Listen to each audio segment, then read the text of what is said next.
राजकीय ताकद मजबूत करण्याचं प्रामाणिकपणे काम करू. त्याच्या बदल्यात आम्हाला हवा आहे शेतकऱ्याची ताकद, दिव्यांगाची ताकद. त्याच्याबद्दल कुठलाही समझोता होणार नाही. शिंदे साहेबांच्या नेतृत्वामध्ये दिव्यांग मंत्रालय उभं राहत असं बळकटीकरणासाठी प्रयत्न झाला पाहिजे. शेतकऱ्याच्या लढाईमध्ये 1 इंचही फरक पडणार नाही.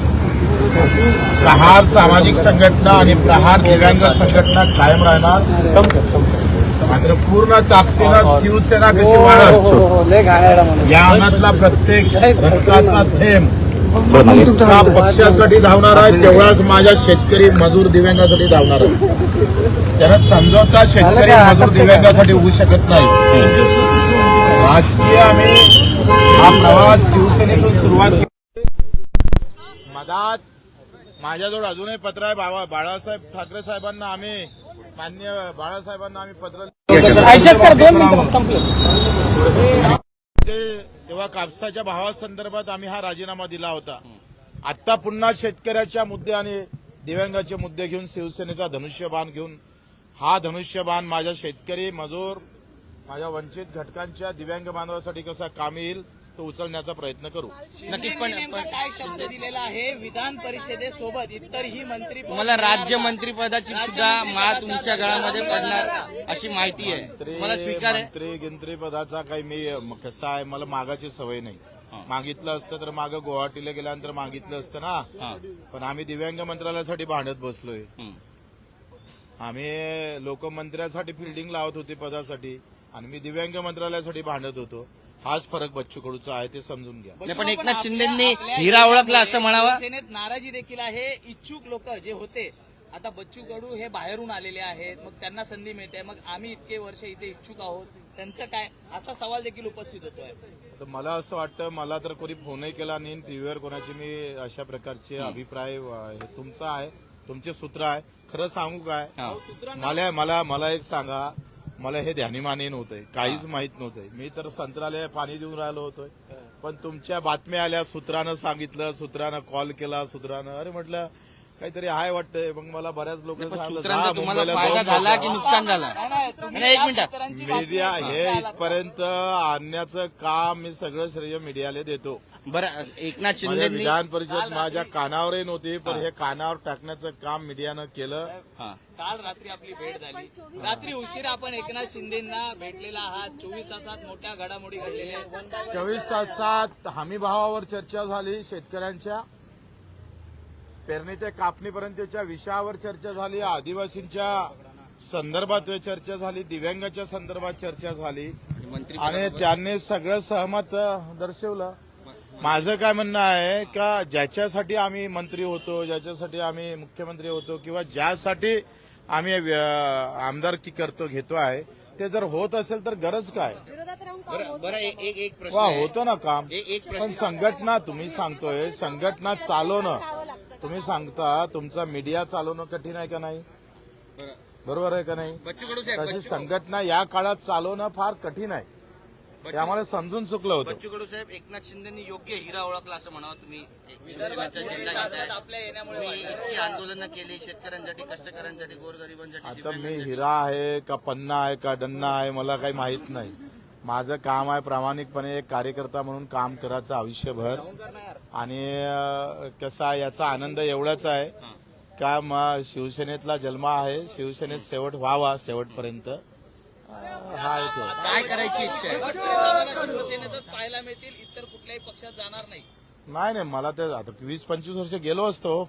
आता काय हे तुमच्या मीडियानं माल्यावर गेम केला सगळं. बरं, प्रहार संघटनेचं का आता? प्रहार संघटना महाराष्ट्रात सुरू राहणार आहे की प्रहार संघटना आता विलीन? प्रहार सामाजिक संघटना महाराष्ट्रभर राहील. ज्यांना राजकीय इच्छा आहे ते शिवसेनेत येईल, ज्यांना सामाजिक काम करायचं आहे ते प्रहार संघटनेत राहील. पण संघटना ही सोबतच राहील की विलीनीकरण कराल? नाही, सोबत प्रहार संघटना राहील. पण तुम्ही मेंटली पूर्ण प्रिपेअर आहात? आता मी शिवसेनेतूनच भरून आलो अर्ध. आता पाठिंब्याचा काय विषय? मेंटली पूर्णपणे प्रिपेअर झाला शिवसेनेचा झेंडा हाती घेण्यासाठी आता, आणि शिवसेना वाढवणार? कसं आहे, आता 25 वर्ष राव मी एकटा लढत होतो. माझ्यावर ना कोणी मला नेता होता ना काहीच नाही. मी बिलकुल असं खुलेआम अपनी पान टपरी चला रहा असा था. राजकीय नाही पण तुम्ही एकनाथ शिंदेची साथ सोडली नव्हती तेव्हा, पण आता पण तुम्ही शिवसेनेमध्ये जाताय. काय चांगलं पाहिलं तुम्ही नेतृत्व आहे, शिंदेमध्ये? सेवाभावी आहे. रात्री 2 वाजता सामान्य माणसासाठी दार उघडतं म्हणून विषय झाला नाही. या जिल्ह्यामध्ये असा प्रश्न राज्यभरामध्ये प्रहारचा राजकीय भविष्य काय असेल? आता राजकीय भविष्य शिवसेना आहे ना, शिवसेने म्हणून कसं आहे, जिथं राहिलो आहे ना तिथं प्रामाणिक राहिलं पाहिजे. सामाजिक संघटना म्हणून काम करू आम्ही. आणि गुवाहाटीला छेडताना सगळे गुवाहाटीवाले निवडून आले का नाही आले, मग तुम्ही काय बोंबलून राहिले. नाही, पण तुम्ही आधी जर लोकांना तर फटाफटा मत मारले ना गुवाहाटीवाल्यांना, नाही, पण तुम्ही आधी लोकांनी शिवसेनेत आला स्वीकारलं. असतात- तुमचे प्रश्न कायमच आहे. नाही, पण तुम्ही आधी शिवसेनेत आला असतात तर जिल्ह्यातील जिंकला असतात. राजकारण बदलू शकतं. आपले जे विरोधक आहेत त्यांना कुठेतरी यामुळे धसका बसलाय का, किंवा त्यांची आता यापुढे कशी वाटचाल राहणार आहे? पाचावर ते धारण महत्त्वाचं बसेल आहे. त्यांची असं मला पाचावर- कोणाचं काय होईल त्यापेक्षा आम्ही काय करू शकतो ते दाखवू. हा. पण आपल्याला जी ताकद आता मिळणार आहे, आमदारकी परत मिळते आहे, सोपी त्यामुळे जाईल का? पक्ष सोबत असल्यामुळे जास्त सोपी जाईल. साज कसं आहे, तुम्ही एक सांगा, आमची ताकद जी होती ती फार मजबूत, सगळ्या दृष्टिकोनातून थोडी कमी होती. बाणा होता, इमानदारी होती, प्रामाणिकपणा होता. त्याच्यामुळे एवढे आंदोलन. तुम्ही सांगा, एका वर्षात पडल्यानंतर कर्जमाफी आम्ही मिळून दिली का नाही दिली शेतकऱ्याला, मान्य करावं लागेल. 2,500 रुपये पगार मिळून दिलं का नाही दिला, आम्ही मान्य करावं लागेल. मजुरांना जे विमा लागू केला लढणं हमारा बाना है. जहाँ भी जाएंगे लढते रहेंगे. मग सरकारचा विरोध असेल तरी सरकारच्या विरोधात जाऊन देखील सर्वसामान्यांचा माझ्या डोक्यात शेतकरी दिव्यांग आहे आणि जिथं जिथं त्यांना नुकसान पोहोचत असेल तर बच्चू कडूच आहे. भाऊ आता वाघाची सोबत घेतली. यांच्याशी आता जुनं जे वैर आहे ते संपलं असं समजावं. महायुतीमध्ये दोन्ही घटक पक्ष एकत्र. व्यक्तिगत कोणाचं वैर आमचं नाही आहे. लक्षात वैर काय, आता आमचं काय फडणवीस साहेबांसोबत वैर आहे का? मुद्दा आहे, मुद्द्यासोबत चर्चा होतं, त्याच्यातून काही भाष्य निघतं. आम्ही काय कुस्ती खेळायला बाहेर निघालो. आता एकाच व्यासपीठावर जर एकत्र यायचं झालं तर एकत्र येणार. काय मत आहे का सगळं तुम्ही आताच विचारांतर भाऊ सूत्रांचे आभार तरी माना ना आता. सूत्रांचे तरी आभार माना. सूत्रांचे आभार माना आता. म्हणलं मी आता पुन्हा जाहीर करतोय का हा जो कार्यक्रम आमचा केला सगळा, हा सगळा मीडियानं केलेला कार्यक्रम. नाही, कार्यक्रमचं काय म्हणजे अर्थ? करेक्ट कार्यक्रम आहे साहेब, पण आम्ही कार्यक्रम जो चांगला चांगला केला म्हणजे करेक्ट कार्यक्रम का? एकंदरीत मीडियानं जे सूत्र आहे, सूत्र काय ताकदवर असते ते मी आता अनुभवलं आहे. आणि मला ध्यानीमानी नव्हतं काही, पण बातमी आली आणि बायकोनं सांगितलं हे काय तुमची ऑफर गिफर आली म्हणून मला माहितीच नाही. मग काल रात्री आपण भेटायला आला होता ते नेमकं कशासाठी? सूत्रांमुळे तुम्हाला झोप लागली का? नाही, खरं मी मीडियाचा आभार मानतो. माझ्या लक्षातही नव्हतं, पण तुम्ही सगळ्यांनी उदय सामंत पुढाकार घेतला आणि मला इथपर्यंत आणलं. धन्यवाद.